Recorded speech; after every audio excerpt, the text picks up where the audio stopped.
నగరి నియోజకవర్గంలో ముచ్చటగా మూడోసారి గెలిచి తన జైత్రయాత్రను కొనసాగించాలి అనుకుంటున్నటువంటి రోజాకి వైసీపీ నాయకులే భారీ జలకిస్తున్నారని, ఎన్నికల ప్రచారంలో బిజీగా గడుపుతున్నటువంటి రోజాకి వైసీపీ నాయకులు ఎవరు ఎన్నికల ప్రచారంలో పాల్గొనకుండా ఆవిడికి భారీ జలకిస్తున్నారు అంటూ ఒక వార్త ఇప్పుడు సోషల్ మీడియాలో చక్కర్లు కొడుతున్నటువంటి నేపథ్యంలో ఈ అంశం మీద మనతో మాట్లాడేందుకు ప్రముఖ రాజకీయ విశ్లేషకులు కృష్ణకుమారి గారు మనతో ఉన్నారు. మేడంతో మాట్లాడదాం. మేడం నమస్తే. మేడం నమస్తే. నగరి నియోజకవర్గంలో ముచ్చటగా మూడోసారి గెలిచి జైత్రయాత్రను కొనసాగించాలి అని రోజా గారు భావిస్తూ ఉంటే, వైసీపీ నాయకులే రోజాకి భారీ జలకిస్తున్నారని, ఎన్నికల ప్రచారంలో గతంలో వైసీపీ నాయకులందరూ ఈవిడికి సపోర్ట్ చేస్తూ మద్దతు ఇస్తూ ఈవిడ వెంట ప్రచారం చేసేవారు.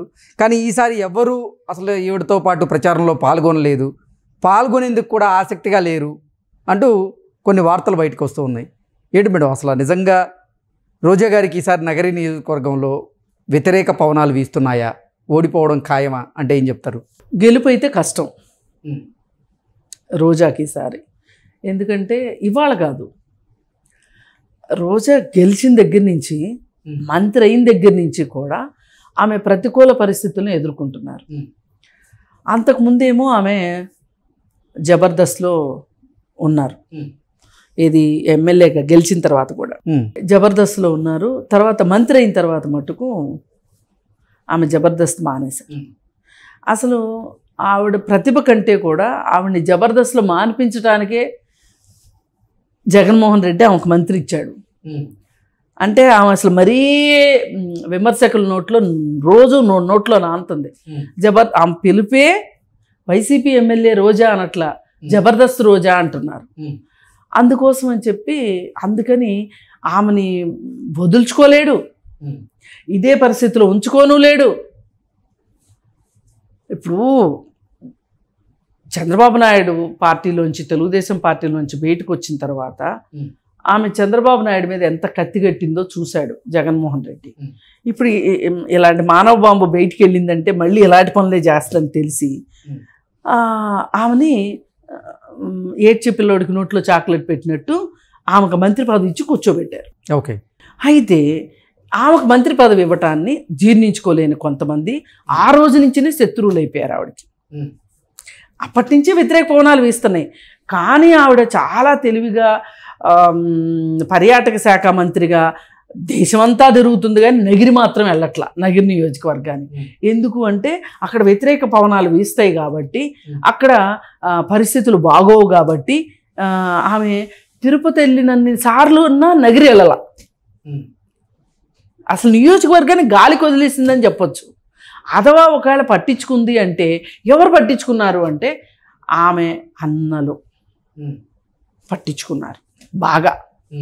ఆ అన్నలకు సంబంధించిన చెంచాలు, అలాగే పార్టీలో వీళ్ళ చెప్పులు మోసేవాళ్ళు.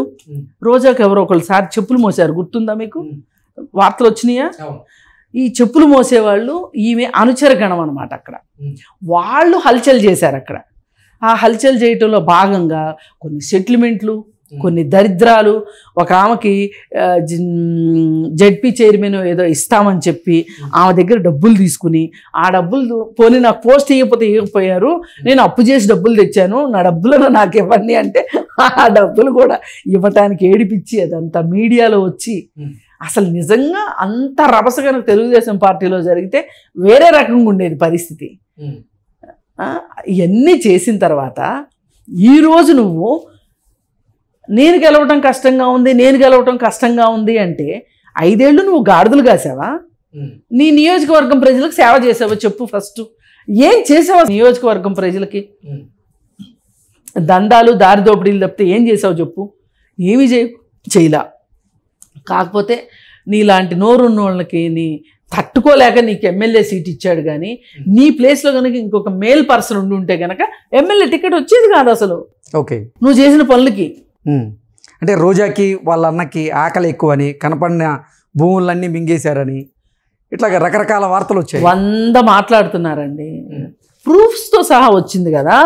వాళ్ళ అన్నయ్యను అమ్మాయి ఎవరో ఏదో ఉంది పేరు, పాపం చాలా ఏడుస్తా మీడియాలో కూడా వచ్చింది. ఆ అమ్మాయి నేను అప్పులు చేసి తీసుకొచ్చాను, వడ్డీలు కట్టలేకపోతున్నాను, ఏదో పోస్ట్ వస్తుంది కదా అని కక్కుర్తి పడ్డాను అని వాళ్ళ అన్నయ్య చేతికి ఇచ్చినట్లు.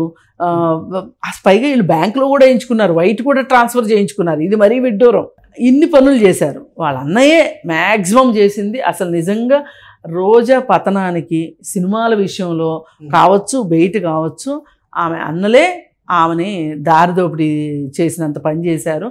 పైగా సెలవుమణి కూడా చూస్తూ ఉండి ప్రేక్షక పాత్ర వహించడం తప్పితే వేరే ఏమీ లేదు. ఏది ఏమైనప్పటికీ ఒక మహిళా నాయకురాలు ప్రతిపక్షం వాళ్ళ మీద ఇంత ఒంటికాల మీదకి వెళ్ళగలిగిన నాయకురాలు తన ఇంట్లో ఏం జరుగుతుందో చూసుకోలేదు, తన నియోజకవర్గంలో ఏం జరుగుతుందో చూసుకొని పరిస్థితుల్లో ఈవేళ పాత రోజుల్లో తనకి పనిచేసిన వాళ్ళందరూ దూరం అయిపోతే ఇప్పుడు ఎవరో జక్కాయి బొక్కాయి గాళ్ళు వచ్చి ఏదో ఏదో అంటే మరీ ఆమె పక్కన తిరగకపోతే బాగుండదు, కరపగాలి మళ్ళీ ఎమ్మెల్యే అయితే కనీసం మన మొహం చూస్తుంది అని చెప్పి చేయడం చూస్తుంటే, పైగా ఇప్పుడు పరిస్థితులు ఎలా వచ్చినాయి అంటే ఈమె లోపాలన్నీ కళ్ళకు కట్టినట్టు కనిపిస్తున్నాయి. ఈమె ఏ కార్నర్స్లో ఈమె బలహీనంగా ఉందో అర్థం చేసుకున్న గాలి భానుప్రకాష్ క్యాండిడేట్, తెలుగుదేశం క్యాండిడేట్, అతను అట్నుంచి నరుక్కొస్తున్నాడు. ఇప్పుడు అసమ్మతి నేతలు ఎవరైతే అసమ్మతి నేతలు ఎవరున్నారు, ఈమె ఏ కార్నర్స్ని అసలు పట్టించుకోలేదు, అసంతృప్తులు ఎక్కడున్నారు, ఇట్లాంటివన్నీ చూసి ఆమె ఏ విభాగాల్లో అయితే అసలు పనిచేయలేదు, ఎక్కడైతే ప్రజలు కూడా అసంతృప్తులుగా ఉన్నారో కొన్ని పాకెట్స్ ఉంటాయి కదా, ఆ పాకెట్స్ మీద అతను కాన్సన్ట్రేట్ చేసి అతను గెలుపుకి దారి వేసుకుంటున్నాడు, బాటలు వేసుకుంటున్నాడు. అతనే గెలిచేలా ఉన్నాడు. అంటే అక్కడ 2 సార్లు రోజా గారు గెలవడం జరిగింది. అది కూడా స్వల్ప మెజారిటీతో గెలుస్తున్నటువంటి నేపథ్యంలో ఈసారి జనసేన అలాగే టీడీపీ 2 కలిసి పోటీ చేస్తున్నటువంటి నేపథ్యంలో ఎట్టి పరిస్థితుల్లో రోజా గారు అక్కడ ఓడిపోవడం ఖాయం అనేటువంటి సంకేతాలు అయితే బలంగా వినిపిస్తున్నాయి. ఆ సంకేతాలు బలంగా వినిపిస్తున్నాయి. దానికి తోడు ఏంటి అంటే, ఒకప్పుడైతే చంద్రబాబు నాయుడు మీద ఈమె కారాలు మిరియాలు నూరింది, సీట్ ఇచ్చినట్టు ఇచ్చి నన్ను గెలవనీయకోకుండా చేశాడు అని. ఇప్పుడు అదే పాత్ర ఈమె ఆ రోజు ఏదైతే అనుమానం పడిందో అది వాస్తవ రూపంలో జగన్మోహన్ రెడ్డి చేస్తున్నాడు. ఓకే, అసలు జగన్మోహన్ రెడ్డికే ఇష్టం లేదు ఈమె గెలవటం. మరి మాట్లాడితే నిన్న మొన్నటి వరకు కూడా అసలు జగన్మోహన్ రెడ్డి రోజాకి సీట్ ఇవ్వను అంటే ఇవ్వకపోతే చంపుతా అన్నట్లు మాట్లాడిందని ఒక వీడియో బయటకు వచ్చింది. మరి అట్లాంటి వాడికి భయపడతాడని నేను అనుకోను, కానీ అతను మరీ ఇంత అసమ్మతిని మూటగట్టుకోవడం ఎందుకులే అనే ఉద్దేశంతో, ఇంకా అంతకంటే కూడా ధీటైన నాయకుడు కూడా అక్కడ కనిపించకపోవడంతో అసలు టోటల్గానే వైసీపీకి కాస్త బ్యాడ్ ట్రెండ్ నడుస్తున్న సందర్భంలో సరే ఉన్నోళ్ళనే ఉంచుదాము అనే ఉద్దేశంతో రోజాకి సీట్ ఇవ్వటమే తప్పితే ఇవాళ రోజా గెలుస్తుందని కానీ గెలవాలని కానీ గెలిచే మెటీరియల్ కాదు అని నమ్ముతున్నాడు. అంటే ఇప్పుడు తనకు పనికొచ్చే మెటీరియల్ కాదని జగన్మోహన్ రెడ్డి ఏనాడో డిసైడ్ చేసుకున్నాడు. ఓకే, కాకపోతే పోతే పోని ఓ మినిస్ట్రీ పడేస్తే ఉంటుంది అట్లా ఎక్కడికి పోకుండా అనే ఉద్దేశంతో మరీ ముఖ్యంగా జబర్దస్త్ని కట్టడి చేయటం కోసమే ఆమెకు మినిస్ట్రీ ఇచ్చాడు తప్పితే వేరే ఉద్దేశంతో కాదు.